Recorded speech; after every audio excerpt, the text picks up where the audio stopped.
Hello, good morning to all of you. कल की class में हम लोग रीड कर चुके हैं इनसाइट थ्योरी ऑफ लर्निंग के जो हमारा सूझबूझ का सिद्धांत था। उम्मीद कर रही हूँ कि आप लोगों ने उसको सुना होगा और समझने की कोशिश भी की होगी। इसके अलावा हमने थॉर्नडाइक की थ्योरी को पढ़ा है और अब हमारे सिलेबस में दो थ्योरीज हो रहे हैं, दैट इज़ क्लासिकल कंडीशनिंग और आपकी स्किनर की थ्योरी।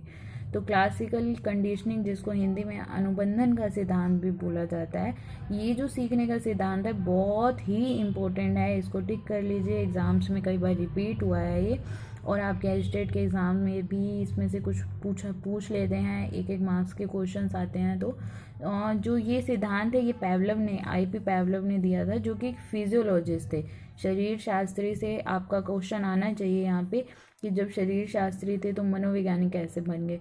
इनका जो स्टार्टिंग का वर्क है वो था हार्ट प्रॉब्लम्स के ऊपर, हृदय से संबंधित चीज़ों के ऊपर इन्होंने काम किया। लेकिन सेकेंडली इनका जो इंटरेस्ट एरिया बन गया वो डाइजेशन के ऊपर बना, पाचन तंत्र किस तरह से काम करता है, इन्होंने इस चीज़ के ऊपर काम किया। और इसके लिए 1904 में इनको नोबेल प्राइज़ भी दिया गया। नोबेल प्राइज़ के दौरान जो इन्होंने एक थ्योरी इस्टेब्लिश करी, अपनी बनाई, इसका थ्योरी का नाम था कंडीशन रिस्पॉन्स थ्योरी। ये हिंदी में अगर बताऊं तो अनुबंधन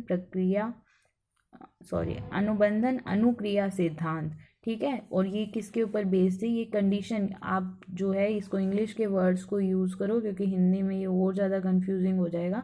तो आई थिंक ये आप कर सकते हैं। इस थ्योरी को कहते हैं कंडीशन रिस्पॉन्स थ्योरी।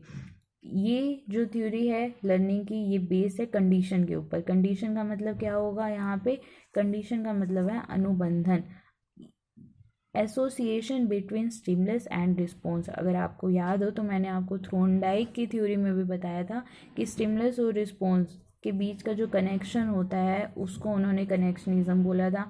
और सेम यहाँ पर पैवलव ने क्या कह दिया, ये स्टिमुलस है, ये रिस्पॉन्स है, इन दोनों के बीच में जो क्रियाएं हो रही हैं दैट इज़ अनुबंधन। इसको इन्होंने कंडीशन का नाम दे दिया। और इस थ्योरी को हम इसके साथ साथ बोलते हैं एस थ्योरी भी बोला जाता है। तो एग्ज़ाम में ये एस थ्योरी के नाम से भी आ सकते हैं, तो हमें कंफ्यूज नहीं होना, ये पैवलव की थ्योरी या पैवलियन के नाम से भी आ सकती है।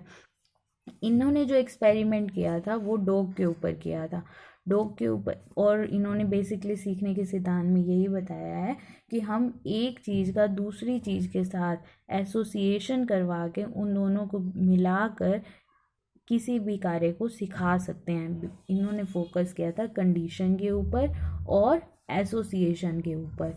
इनका जो एक्सपेरिमेंट था वो डॉग के ऊपर था।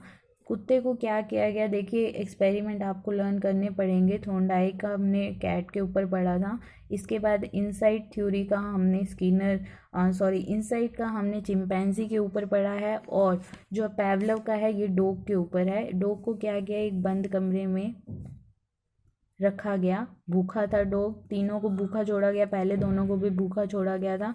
और ये जो कमरा था ये साउंड प्रूफ था, फ़र्क सिर्फ इतना है, वो जो पिंजरा था, कमरा था, वो साउंड प्रूफ नहीं था। यहाँ पे जो था वो साउंड प्रूफ रूम था, मतलब ध्वनि अंदर नहीं जा सकती थी और अंदर की ध्वनि बाहर नहीं आ सकती थी। अब क्या किया गया, डॉग तो भूखा था, उसे खाना दिखाया गया। जब भी आपने अगर खाना नहीं खाया है और खाने की खुशबू भी आती है तो हमारे मुंह में सलाइवा आ जाता है, लार आ जाती है।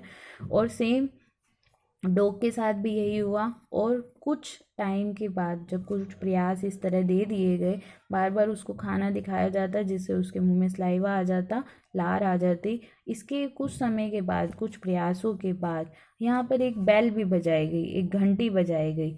घंटी बजाने से क्या हुआ, ये जो घंटी थी ये सिर्फ 0.4 और 0.5 सेकेंड के लिए बजाई गई, और ये देखा गया कि जैसे ही घंटी बजाई गई तो डॉग के मुंह में सलाइवा आ गया। अभी तक क्या हो रहा था कि फूड से सलाइवा आ रहा था, लेकिन अब बेल बजाने से भी सलाइवा आ रहा है। तो क्या यहाँ पे मैं कह सकती हूँ कि बेल का और सलाइवा का एसोसिएशन हो चुका है। पहले फूड को देखने से सलाइवा आ रहा था, लेकिन अब बेल को देखने से सलाइवा आ रहा है।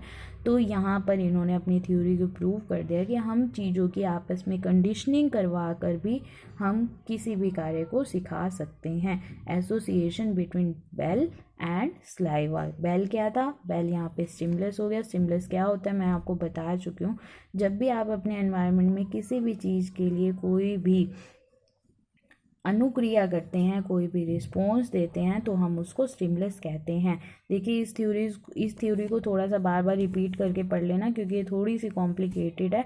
कल मैं इसके कंपोनेंट के बारे में बताऊंगी, और कल तक आप ये कंसेप्ट जल्दी से अपना क्लियर कर लो, ताकि मैं इसको थोड़ा सा आगे कंटिन्यू कर पाऊँ।